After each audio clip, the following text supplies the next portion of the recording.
Hello friends, എല്ലാ കൂട്ടുകാർക്കും ഇഷ്ടമാത്ര സീരിയലിൽ നല്ലൊരു എപ്പിസോഡിലേക്ക് തന്നെ സ്വാഗതം കേട്ടോ. ചാനൽ ആദ്യമായിട്ടാണ് കാണുന്നെങ്കിൽ ഒന്ന് സബ്സ്ക്രൈബ് ചെയ്ത് ലൈക്ക് ചെയ്ത് സപ്പോർട്ട് ചെയ്യണേ. അങ്ങനെ നമ്മുടെ ഇഷിതേനെയും കൂട്ടിക്കൊണ്ട് മഹേഷ് ഡോക്ടർ ദേവികയുടെ അടുത്തേക്ക് വരുവാണ്. അവരെ കാണുമ്പോൾ തന്നെ ഇഷിത പെട്ടെന്ന് പൊട്ടിത്തെറിക്കുകയാണ്. മഹേഷ് എന്തിന് എന്നെ ഇവിടെ എടുത്തു കൊണ്ടുവന്നത്? എനിക്കിവരെ കാണാൻ തന്നെ ഇഷ്ടമല്ല, എനിക്കിവരെ കാണുന്നത് വെറുപ്പാണ്. ഈ ഒരുമാതിരി അറവുശാലിലേക്ക് കൊണ്ടുപോണ പോലെയാ മഹേഷ് എന്നെ ഇങ്ങോട്ടേക്ക് കൊണ്ടുവന്നത്. ഇഷിത, താൻ എന്തൊക്കെയാ പറയണത്? നോക്ക്, ഡോക്ടർ ദേവികക്ക് മുമ്പ് ചെയ്ത കാര്യത്തിൽ വല്ലാത്ത കുറ്റബോധമുണ്ട്. അവരതിൽ പ്രായശ്ചിത്തം ചെയ്യാൻ വേണ്ടിയിട്ടാണ് ഈ ഒരു അവസരം എടുത്തിരിക്കുന്നത്. അവർ ലൈഫിൽ ചെയ്ത ഒരേ ഒരു തെറ്റെന്ന് പറയുന്നത് മനസ്സിൻ്റെ നോട്ടുകെട്ടുകൾക്ക് മുകളിൽ വീണു പോയത് മാത്രമാണ്. അവരതിന് മുമ്പ് ഒന്നും ഒരു തെറ്റും ചെയ്തിട്ടില്ലെന്ന് അവരെന്നോട് പറഞ്ഞത് എന്ന് പറയുമ്പോൾ, മഹേഷ്, ഈ സ്ത്രീനെ വിശ്വസിക്കരുത്. ലോകത്ത് ആരെ വിശ്വസിച്ചാലും ഈ സ്ത്രീനെ വിശ്വസിക്കരുത്. ഇഷിത, ദേ നോക്ക്, നല്ലൊരു ഡോക്ടർ അല്ലെങ്കിൽ തന്നെ ഞാൻ ഇങ്ങോട്ടേക്ക് കൊണ്ടുവരും. അവർ സത്യം പറഞ്ഞാൽ തന്നോട് ചെയ്ത ക്രൂരതകൾക്ക് കുറ്റബോധം കൊണ്ട് ഈ പ്രൊഫഷൻ തന്നെ ഉപേക്ഷിച്ച് പോകാൻ പോയപ്പോഴാണ് ഞാൻ ഉപേക്ഷിക്കേണ്ടെന്ന് പറഞ്ഞ ഒരൊറ്റ കാരണം കൊണ്ട് അവർ നിന്നത്. പിന്നീട് ഈ ഹോസ്പിറ്റലിൽ നിന്ന് അവർക്കൊരു വിളി വന്നു, ഇവിടെ ജോയിൻ ചെയ്തു, അത്രയേ ഉള്ളൂ. നോക്ക്, അവരൊരിക്കലും തന്നെ ചതിക്കില്ലടോ. അവരുടെ പേരക്കുട്ടിനെ രക്ഷിച്ചത് താനല്ലേ? അതിന് ആ ഒരു പ്രായശ്ചിത്തം ചെയ്യാൻ രീതി അവർ ഇവിടേക്ക് വന്നതേ ഉള്ളൂ. തന്നെ ട്രീറ്റ്മെൻറ്റ് ചെയ്യാനും അതുപോലെ തൻ്റെ കുഞ്ഞിൻ്റെ കാര്യങ്ങൾ നോക്കാനും ഇവരെക്കാളും വിശ്വസിക്കാൻ പറ്റുന്ന വേറെ ആരുണ്ടെന്ന് എനിക്ക് തോന്നുന്നില്ല ഇഷിത എന്ന് മഹേഷ് പറയുമ്പോൾ തന്നെ ഡോക്ടർ ദേവിക ഓടി വന്ന് ഇഷിതയുടെ കാലിൽ പിടിക്കുകയാണ്. ഇഷിത, എന്ന് എന്നോട് ക്ഷമിക്കണം എന്ന് പറഞ്ഞിട്ട് ഡോക്ടർ ദേവിക പറഞ്ഞു, നിങ്ങൾ കാലിൽ നിന്ന് വിടതേ, എനിക്ക് കാലിൽ പിടിക്കുന്നത് ഇഷ്ടമല്ല കേട്ടോ, നിങ്ങൾ എന്റെ കാലിൽ നിന്ന് വിട്ടേ. ഇഷിത, എന്നോട് ക്ഷമിക്കണം ഇഷിത, തെറ്റു പറ്റിപ്പോയി ഇഷിത, ഇനി ഒരിക്കലും ഞാൻ അങ്ങനത്തെ തെറ്റ് ആവർത്തിക്കില്ല ഇഷിത. ഇതൊരു പ്രായശ്ചിത്തമായിട്ട് ഇഷിത കരുതണം. ഇഷിതയുടെ പ്രസവം എനിക്ക് തന്നെ എടുക്കണമെന്ന് ഒരു ആഗ്രഹമുണ്ട്. എന്റെ പേരക്കുട്ടിയുടെ ജീവൻ രക്ഷിച്ചത് ഇഷിതയല്ലേ? നിങ്ങളത് എഴുന്നേക്കാണ് ഞാൻ പറഞ്ഞത് എന്ന് ഇഷിത പറയുമ്പോൾ അവരോട് എഴുന്നേക്കാണ്. ശേഷം ഇഷിതടുത്ത് പറയണ്ടേ, ഇഷിത, ഞാൻ ഇഷിതടുത്ത് ചെയ്ത ക്രൂരതകളെ കുറിച്ച് എൻ്റെ മോളോട് പറഞ്ഞായിരുന്നു. എൻ്റെ പൊന്നുവിനെ രക്ഷിച്ചത് ഡോക്ടർ ഇഷിതയാണ്. അതുകൊണ്ട് ഇഷിതേനെ ദൈവത്തെ പോലെ കാണണമെന്ന് അവൾ എന്നോട് പറഞ്ഞത്. എനിക്കും ഇപ്പോൾ അങ്ങനെ തന്നെയാണ്. ഡോക്ടർ ഇഷിത ഒരു ദൈവത്തെ പോലെയാണ് ഞാനും എൻ്റെ മോളും എൻ്റെ കൊച്ചുമോളും കാണുന്നത്. പൊന്നുവിൻ്റെ ജീവൻ രക്ഷിച്ചത് ഡോക്ടർ ഇഷിതയാണ്. പൊന്നുവിന് എന്തെങ്കിലും സംഭവിച്ചിരുന്നെങ്കിൽ എൻ്റെ മോള് ജീവനോടെ ഉണ്ടാവില്ലായിരുന്നു. എൻ്റെ മോള് സ്നേഹിച്ചാണ് വിവാഹം കഴിച്ചത്. അവളുടെ ഭർത്താവ് അവൾ ഗർഭിണിയായിരിക്കെ തന്നെ ആക്സിഡൻറ്റിൽ പെട്ട് മരിച്ചു പോയതാണ്. അന്ന് തന്നെ അവൾ ആ ജീവിതം ഉപേക്ഷിക്കുന്നതാണ്. പിന്നെ കുഞ്ഞിനെ വേണ്ടി മാത്രമാണ് അവൾ ജീവിച്ചത്. ആ കുഞ്ഞിന് ഇങ്ങനത്തെ ഒരു അസുഖം വന്നപ്പോൾ അവൾ ആകെ തകർന്നു പോയി. കുഞ്ഞിനെന്തിനും സംഭവിച്ച അവളും മരിക്കുമെന്ന് എനിക്ക് ഉറപ്പായിരുന്നു. അങ്ങനെയുള്ള കുഞ്ഞിനെയാണ് ഇഷിത രക്ഷിച്ചത്. അങ്ങനെയുള്ള ഇഷിത ഞാൻ ചതിക്കുന്ന ഇഷിത എന്നൊക്കെ പറഞ്ഞിട്ട് ഡോക്ടർ ദേവിക പൊട്ടിക്കാരണം. ഇഷിത പറഞ്ഞിട്ട്, നോക്ക്, എനിക്ക് കുറച്ചു നേരം ആലോചിക്കണം, നിങ്ങൾ പുറത്തേക്ക് പോകും എന്ന് പറയാണ്. അങ്ങനെ ദേവിക എടുത്ത് മഹേഷുമായിട്ട് പുറത്തേക്ക് പോയിക്കോ എന്ന് പറയണം. അങ്ങനെ ദേവിക കരഞ്ഞുകൊണ്ട് പുറത്തേക്ക് ഓടുവാട്ടോ. ആ സമയത്ത് മഹേഷ് പറഞ്ഞു, ഇഷിത, താൻ എന്തൊക്കെയാണോ ഈ പറയുന്നത്? നോക്ക്, അവർ പറഞ്ഞതെല്ലാം സത്യം തന്നെയാണ്. അവരുടെ മോളുടെ പേര് മൃദുല എന്നാണ്. അവരുടെ ഭർത്താവ് മരിച്ചത് തന്നെയാണ്. പിന്നെ അവർക്കാകെ ആ കുഞ്ഞു മാത്രമേ ഉണ്ടായുള്ളൂ. ആ കുഞ്ഞിൻ്റെ ജീവനാണോ താൻ രക്ഷിച്ചത്? അതിൻ്റെ കടപ്പാട് അവർക്ക് എന്നും ഉണ്ട്. പിന്നെ അവർ തന്നോട് ഒരു തെറ്റ് ചെയ്തു. സത്യം പറഞ്ഞാൽ ആ തെറ്റുകൊണ്ട് എനിക്കല്ലിടോ ഗുണമുണ്ടായത്, അല്ലെങ്കിൽ തന്നെ എനിക്ക് കിട്ടുമായിരുന്നോ? അവരന്ന് നുണ പറഞ്ഞില്ലായിരുന്നെങ്കിൽ എന്താകുമെന്ന് തൻ്റെ ജീവിതം എൻ്റെ ജീവിതം താഴ്ന്ന് ആലോചിച്ച് നോക്കിയേ. അങ്ങനെ നോക്കുകയാണെങ്കിൽ അവർ നമ്മുടെ ജീവിതത്തിൽ നല്ലതല്ലേ ചെയ്തിട്ടുള്ളൂ. ഇനി ഒരിക്കലും അവർ ആ തെറ്റ് ആവർത്തിക്കലിടും. എനിക്ക് അത് നല്ല വിശ്വാസമുണ്ട് എന്ന് പറയാണ്. അത് കേൾക്കുമ്പോൾ ഇഷ്ടമൊക്കെ ചെറിയ ചിരി വരുന്നു കേട്ടോ. എന്താ, ഇനി അവരെ വിളിക്കാലോ, OP ടിക്കറ്റ് എടുക്കാലോ അല്ലേ? ശരി, മഹേഷിൻ്റെ ഇഷ്ടം എന്ന് ഇഷിത പറയാണ്. അപ്പോൾ മഹേഷിനും സന്തോഷമാവട്ടോ. പിന്നീട് കാണിക്കുന്നത് അശ്വിതേനെയും പ്രിയാമണിനെയാണ്. രണ്ടുപേരും ഇഷിതനെ കാണാൻ വേണ്ടി സ്വപ്നവല്ലിയുടെ അടുത്തേക്ക് വന്നിരിക്കുക കേട്ടോ. സ്വപ്നവല്ലി രണ്ടുപേർക്കും ചായ കൊടുക്കുന്നുണ്ട്. നിങ്ങൾ ചായ കൊടുക്കുക ഇഷിതേ, മഹേഷ് ഇപ്പോൾ എത്തുമായിരിക്കും. അല്ല, എന്നാൽ സ്വപ്നത്തിനോട് പോലും പറഞ്ഞില്ലേ അവർ ഏത് ഡോക്ടറെ കാണിക്കാൻ പോണേന്ന് എന്ന് പ്രിയാമണി ചോദിച്ചപ്പോൾ, ഇല്ല, എന്നോടൊന്നും പറഞ്ഞില്ല. പറയാനോ? എന്താണാവോ? നിങ്ങൾ തന്നെ ചായ കുടിക്കുക, എനിക്ക് അടുക്കളയിൽ കിച്ചണിൽ കുറച്ച് പണിയുണ്ട്, ഞാൻ പെട്ടെന്ന് തന്നെ വരാം എന്ന് പറഞ്ഞിട്ട് സ്വപ്നവല്ലി അടുക്കളയിലേക്ക് പോവാണ്. അത് കാണുമ്പോൾ അശ്വിത പ്രിയാമ്മ എടുത്ത് പറയുന്നുണ്ട്, എന്നാലും സ്വപ്നമ്മയുടെ മാറ്റം വല്ലാത്ത മാറ്റം തന്നെ. അതെ, അല്ലെങ്കിൽ സ്വപ്നവല്ലി ആളെ പാവമൊക്കെ തന്നെയാണ്, വളവളാന്ന് സംസാരിക്കുമെന്ന് മാത്രമേ ഉള്ളൂ. പിന്നെ അവരുടെ തഞ്ചാവൂർ ഫാമിലി എല്ലാവരെക്കാളും മുകളിലാണെന്നൊരു വിചാരം അവർക്കുണ്ട്. അതിനെ താഴ്ത്തി കെട്ടാനെന്ന് അവർക്കത് സഹിക്കില്ല, അത്രയേ ഉള്ളൂ. എന്നാലും ഇഷിതക്ക് പാരമ്പര്യമായിട്ടുള്ള സ്വർണ്ണമൊക്കെ അവരിട്ട് കൊടുത്തില്ലേ? കൊടുത്തു. അത്രമാത്രം ഇഷിതനെ അവർ സ്നേഹിക്കുന്നുണ്ട്. മുമ്പ് ഇഷ്ടമൊക്കെ ഉണ്ടായിരുന്നേ. പിന്നെ ഓരോന്നൊക്കെ കേൾക്കുമ്പോൾ എന്ന് പറയണമെന്ന് മാത്രമേ ഉണ്ടായുള്ളൂ. പിന്നെ ഇങ്ങനെ വളവളാന്ന് ഇങ്ങനെ പെട്ടെന്ന് പൊട്ടിത്തെറിക്കുന്ന ആൾക്കാരൊക്കെ പഞ്ചപാവങ്ങളായിരിക്കും. അമ്മ, ഇനി അമ്മയായിട്ട് പ്രശ്നത്തിലൊന്നും പോകണ്ടട്ടോ. നീ എന്താടി പറഞ്ഞത്? നിന്റെ പിതാശ്രീ ഇത് തന്നെയാണ് എന്നോട് പറഞ്ഞത്. ഞാൻ എന്തൊരു പ്രശ്നത്തിന് പോകണമെന്ന് പറയണത്? അല്ല, അമ്മയായിട്ട് ഒരു പ്രശ്നത്തിന് പോകണ്ട, അത്രയും ഞാൻ പറഞ്ഞോളൂ. നിനക്ക് കുറച്ച് കൂടുന്നുണ്ട് എന്ന് പ്രിയാമണി ഇങ്ങനെ പറയുന്നു കേട്ടോ. എന്നാലും എൻ്റെ അമ്മായിമ്മനേക്കാളും ഭേദമാണ് ഇവിടുത്തെ അമ്മ. അത് കേട്ട് പ്രിയാമണി പറഞ്ഞു, അയ്യോ നിന്റെ അമ്മായിമ്മ അവിടെ കിടക്കുന്നു, സ്വപ്നവലി അവിടെ കിടക്കുന്നു, നിന്റെ അമ്മായിമ്മ പോലത്തെ ഒരു അമ്മായിമ്മ ലോകത്ത് ആർക്കും ഉണ്ടാവില്ലെന്നാണ് ഞാൻ പ്രാർത്ഥിക്കുന്നത്, പക്ഷെ സ്വപ്നം അങ്ങനെയൊന്നുമല്ല എന്നൊക്കെ ഇങ്ങനെ പറഞ്ഞുകൊണ്ടിരിക്കുക തന്നെ അവിടേക്ക് നമ്മുടെ സുചിത്ര വരുവാട്ടോ. അതെ ഇഷിതേച്ചി വരുന്നുണ്ട്, ഞാൻ ഏത് ഡോക്ടറെ കാണണമെന്ന് ചോദിച്ചപ്പോൾ ഇഷിതേച്ചി അതൊരു സർപ്രൈസ് ആണെന്ന് പറഞ്ഞിട്ട് ഇങ്ങോട്ടേക്ക് വരുന്നുണ്ട് എന്ന് സുചിത്ര പറയാണ്. അപ്പോഴേക്കും ഇഷിത അകത്തേക്ക് കയറുന്നുണ്ട് കേട്ടോ, എന്നിട്ട് അവിടെ ഇരിക്കുകയാണ്.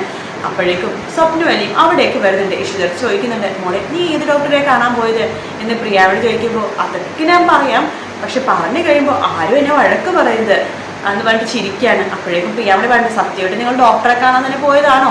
നിന്റെ സംസാരവും പെരുമാറ്റവും കണ്ടിട്ട് എനിക്കത് നിങ്ങൾ കറങ്ങാൻ പോയ പോലെയാണ് തോന്നുന്നത്. ഇല്ല അമ്മ, ഡോക്ടറെ കാണാൻ വേണ്ടി തന്നെയാണ് പോയത്. സ്വപ്നയിൽ ചോദിക്കണ്ടേ, ഏത് ഡോക്ടറെ മോളെ നിങ്ങൾ കണ്ടത്? നിന്റെ ഹോസ്പിറ്റലാണെന്ന് മനസ്സിലായി, വേറെ ഏത് ഹോസ്പിറ്റലാണ് പോയത്? അത് പിന്നെ മഹേഷ് എന്നെയും കൂട്ടിക്കൊണ്ട് പോയത് ഡോക്ടർ ദേവികേനെ കാണാനാ. ദേവികേനെയോ എന്ന് പ്രിയാമണി ചോദിക്കുമ്പോൾ അതേ പക്ഷേ അവരുടെ എന്തിനാ നിന്നെ മഹേഷ്? സ്വപ്നം ഇത് കേട്ടില്ല, ആ ദേവികയുടെ അടുത്താണ് അവർ പോയെന്ന്. അയ്യോ ദേവികയുടെ അടുത്തോ? മഹേഷാണോ നിന്നെ അങ്ങോട്ടേക്ക് കൊണ്ടുപോയത്? അതെ മഹേഷാണ് കൊണ്ടുപോയത്.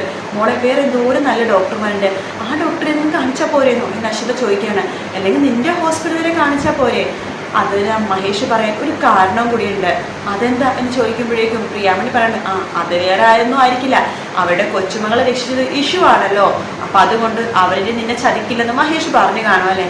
അതെ അമ്മേ, അത് ശരിക്കും സത്യമായിട്ടുള്ള കാര്യം തന്നെയാണ്.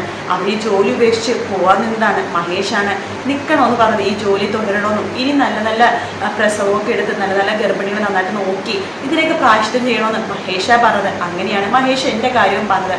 അവരിനെ ചതിക്കില്ലമ്മേ, വേറെ ഏത് ഡോക്ടറെ വിശ്വസിക്കണേക്കാളും അവരെ വിശ്വസിക്കാം. മാത്രമല്ല സത്യം പറഞ്ഞാൽ അവരുടെ കാര്യത്തിൽ നല്ലത് മാത്രമല്ല ചെയ്തിട്ടുള്ളൂ, നിന്റെ കാര്യത്തിൽ എന്ത് നല്ലതാ മോളെ അവർ ചെയ്തത്? നിന്നെ ഇത് ചെയ്ത ക്രൂരതകൾക്ക് കയ്യും കണക്കുണ്ടോ? നീ എത്രമാത്രം വേദനിച്ചിട്ടുണ്ട് എന്ന് അശ്വത ചോദിക്കുമ്പോൾ ഇഷിത പറയുന്നുണ്ട്, ഞാനോ? ശരിയായിട്ട് ചേച്ചി പറഞ്ഞത്, ഞാൻ വേദനിച്ചിട്ടുണ്ട്, പക്ഷേ അവരങ്ങനെ നുണ പറഞ്ഞില്ലെങ്കിൽ ഞാൻ അത് ഇരട്ടി വേദനിക്കുമായിരുന്നു. അവരാ നുണ പറഞ്ഞതുകൊണ്ട് എനിക്ക് ചേച്ചിയുടെ വീട്ടിലേക്ക് കെട്ടി വരാൻ പറ്റിയില്ല, അതുകൊണ്ട് എനിക്ക് ഒരുപാട് വേദനകൾ സഹിക്കേണ്ടി വന്നില്ല. അവർ നുണ പറഞ്ഞത് കൊണ്ടല്ലേ ചേച്ചി ആ വിവാഹം മുടങ്ങിയത്, എനിക്ക് ഈ വീട്ടിലേക്ക് വരാൻ കഴിഞ്ഞത്, അതുകൊണ്ട് അത് നല്ലതല്ലേ എന്ന് ചോദിക്കുമ്പോഴേക്കും നമ്മുടെ സുചിത്ര പെണ്ണ്, അതായത് ഊർവശി ശാപം ഉപകാരം അല്ലേ ഇഷിതേച്ചി? അതെ അത് തന്നെ. അപ്പോഴേക്കും നമ്മുടെ സ്വപ്നവലി പെണ്ണ്, അല്ലെങ്കിൽ എൻ്റെ മോൻ പൊട്ടനൊന്നുമല്ല, എല്ലാവരും നോക്കി കണ്ടേ അവനൊരു തീരുമാനം എടുക്കുള്ളൂ. പ്രിയാമണി പറഞ്ഞത് അതെ ശരിയാ, മഹേഷിനതൊരു തീരുമാനത്തിൽ ഇതൊരു കാരണം ഉണ്ടാവുമെന്ന് എനിക്കും തോന്നി. എന്തായാലും ഇനി അവരെ വിശ്വസിക്കാൻ തന്നെയാണ് എനിക്കും തോന്നുന്നത്. ഇഷിത പറഞ്ഞത് അതെ എനിക്കും അങ്ങനെ തന്നെയാമേ തോന്നുന്നത് എന്ന് പറഞ്ഞ ഒരു സന്തോഷത്തോടെ ഇരിക്കുകയാണ് അഷിതേച്ചി. എനിക്കൊണ്ട് കൊണ്ടുവന്ന ഗിഫ്റ്റ് ഇതാ എന്ന് പറയുമ്പോൾ അഷിത കുറച്ച് സ്വീറ്റ്സ് ഇഷിത കൊടുക്കുന്നുണ്ട്. ഇഷിത അതിൽ നിന്ന് കുറച്ച് സ്വീറ്റ്സ് എടുത്ത് എല്ലാവർക്കും വായിൽ വെച്ച് കൊടുക്കണം, എല്ലാവരും കെട്ടിപ്പിടിച്ചിരിക്കാനായിട്ട് ഇഷിതേരാ. പിന്നീട് കണ്ടിട്ട് മഹേഷിനെയാണ്. മഹേഷ് ജോലിയൊക്കെ കഴിഞ്ഞിട്ട് കുടിച്ച് റെഡിയായിട്ട് ഡ്രസ്സൊക്കെ ചെയ്ത് നിൽക്കുക കേട്ടോ.